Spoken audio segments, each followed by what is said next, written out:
युवा उसी की तरफ है जो युवाओं के बारे में सोच रहा है, युवाओं के हित के बारे में सोच रहा है। पहले भी बार जैसे अपने विधानसभा चुनाव में भी अपन ने देखा था कि पेपर लीक हो रहे थे, बड़े बड़े राजनेता इस पेपर लीक वाली घटना में मिले हुए थे। डेवलपमेंट को वोट करेंगे या फिर पॉलिटिकल पे जाएंगे या फिर धार्मिक?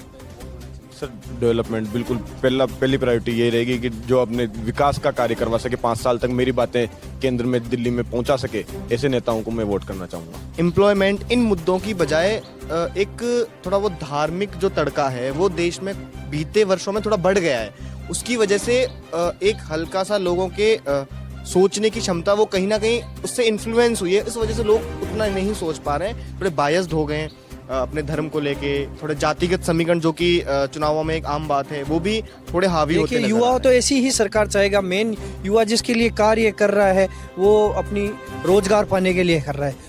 जो सरकार युवाओं के हित में फैसले लेगी, युवा उसी सरकार को वोट देने के लिए आगे आए। मैं राकेश रबानिया, स्वर्ण भारत न्यूज़ में आपका स्वागत करते हैं।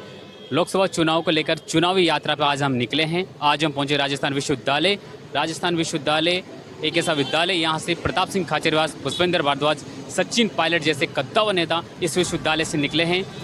चलिए जितने भी युवा साथी हैं वो यही उम्मीद के साथ लगाए बैठे हैं कि भाई उन्हीं लोगों को वोट देंगे जो कहीं ना कहीं उनके भविष्य में उनका साथ देंगे या उनका भविष्य उज्जवल होगा।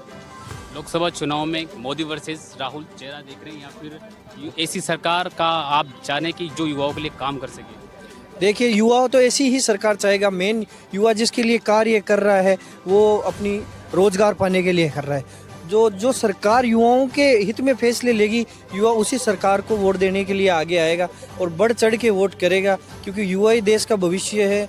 वो जिस तरफ वोट देगा उसी तरफ सरकार बनेगी और मैं चाहूँगा कि युवाओं का भविष्य ज़्यादा से ज़्यादा साकार हो।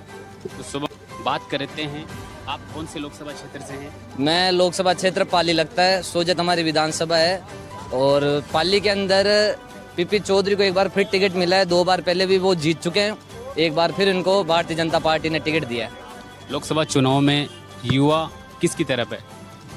युवा उसी की तरफ है जो युवाओं के बारे में सोच रहा है, युवाओं के हित के बारे में सोच रहा है। पहले भी बार जैसे अपने विधानसभा चुनाव में भी अपन ने देखा था कि पेपर लीक हो रहे थे, बड़े बड़े राजनेता इस पेपर लीक वाली घटना में मिले हुए थे। उसके बाद जब नई सरकार बनी, जब नए नए कानून बनाए गए पेपर लीक के ऊपर, किस तरीके से सरकार ने उन बिलों को पास करा, साल भर की सजा, करोड़ों रुपए का जुर्माना, तो हम उसी सरकार के साथ है जो युवाओं के बारे में सोचती है, युवाओं के हित के बारे में सोचती है। आपको क्या लगता है लोकसभा चुनाव में आप ऐसी सरकार केंद्र सरकार में मौजूदा स्थिति में आप स्थापित कर पाएंगे क्या जो युवाओं की सुने? हाँ, जरूर कर पाएंगे। आप क्या कहना चाहेंगे? हम तो उन्हीं को वोट देंगे जो हमारे हित के बारे में सोचेंगे, हमारे पेपर लीक को रोकेंगे, उसी को देंगे वोट। तो लोकसभा चुनाव में अब देखते हैं। लोकसभा इलेक्शन को लेके युवाओं की क्या राय है? सर युवाओं की तो मैं कहना मुश्किल है, बट मेरी ये राय है कि लोकसभा इलेक्शन में, इवन कोई से भी इलेक्शन में आजकल जातिगत मुद्दे बहुत ज़्यादा प्रायोरिटी दे रहे हैं लोग, उनको कम से कम किया जाना चाहिए और एक किसी सेंटर चेहरे को देखते हुए नहीं, अपने जो लोकल नेता है उसको देखते हुए काम वोट देना चाहिए। आप किसको वोट करेंगे? सर वोट तो देके गुप्ती होना चाहिए। होना चाहिए। क्या आप डेवलपमेंट को वोट करेंगे या फिर पॉलिटिकल पे जाएंगे या फिर धार्मिक? सर डेवलपमेंट बिल्कुल पहली प्रायोरिटी यही रहेगी कि जो अपने विकास का कार्य करवा सके, 5 साल तक मेरी बातें केंद्र में दिल्ली में पहुंचा सके, ऐसे नेताओं को मैं वोट करना चाहूँगा। चलिए, आप क्या कहना चाहेंगे? क्या विकास के मुद्दे हावी रहेंगे या फिर जो आप पॉलिटिकल पावर उसको वोट करेंगे? नहीं, जैसा इंडिया में पहली बार ऐसा माहौल बन रहा है कि बहुत ज़्यादा एक पर्सन सेंट्रिक चुनाव हो रहे हैं। इससे पहले इंदिरा जी के काल में एक बार ऐसा हुआ था कि बहुत एक इंडिविजुअल पर्सनैलिटी के बेस पे चुनाव हुआ था, वो भी सही नहीं था कहीं ना कहीं। और आज इस बार जो सबसे एक विकट समस्या वो है कि देश में अपोजिशन बिल्कुल नष्ट सा हो गया है। देखा जाए तो सारी पार्टियां मिलके अपने कैंडिडेट खड़े कर रही हैं और एक जगह केवल एक ही पार्टी अलग अलग जगह से अपने कर रही है। अभी आपने कहा अपोजिशन कमजोर पड़ गया है, तो क्या सामने वाला मजबूत लगता है आपको? सर दोनों तरफ से ताली दोनों हाथों से बजती है। कहीं ना कहीं अपोजिशन की भी बहुत बड़ी कमियां रहीं और दूसरा जो कुछ मुद्दे थे जहां डेवलपमेंट, इकोनॉमी, एम्प्लॉयमेंट इन मुद्दों की बजाय एक थोड़ा वो धार्मिक जो तड़का है वो देश में बीते वर्षों में थोड़ा बढ़ गया है। उसकी वजह से एक हल्का सा लोगों के सोचने की क्षमता वो कहीं ना कहीं उससे इन्फ्लुएंस हुई है। इस वजह से लोग उतना नहीं सोच पा रहे हैं, थोड़े बायस्ड हो गए हैं अपने धर्म को लेके थोड़े जातिगत समीकरण जो कि चुनावों में एक आम बात है, वो भी थोड़े हावी होते नजर आ रहे हैं। चुनाव होने जा रहे हैं, सबसे बड़ा जनादेश भारत का महापर्व हम कह सकते हैं, इसमें युवा की क्या सोच है? तो युवाओं की सोच यही है कि जो उनके सपोर्ट करेंगे, मतलब उनका साथ देंगे, उनके लिए जो अच्छा काम करेंगे उनको ही सर जीतेंगे। क्या आप ऐसे चाहते हैं कि ऐसी सरकार स्थापित हो जो युवाओं की सुन सके? हाँ, हम चाहते हैं सर। पेपर लीक प्रकरण को लेकर युवा क्या सोचते हैं?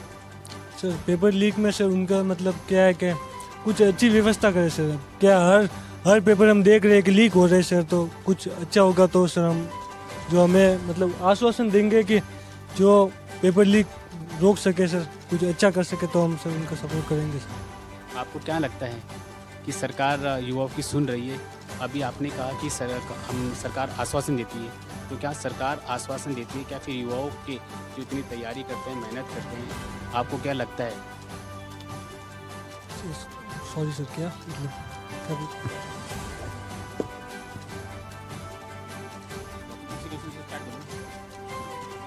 पेपर लीक प्रकरण को लेकर सरकार आश्वासन देती है, युवा क्या सोचते हैं?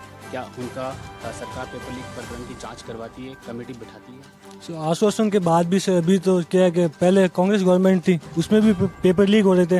अब बीजेपी की आई राजस्थान में, तो उसमें भी सर 1-2 पेपर अभी लीक हुए थे सर।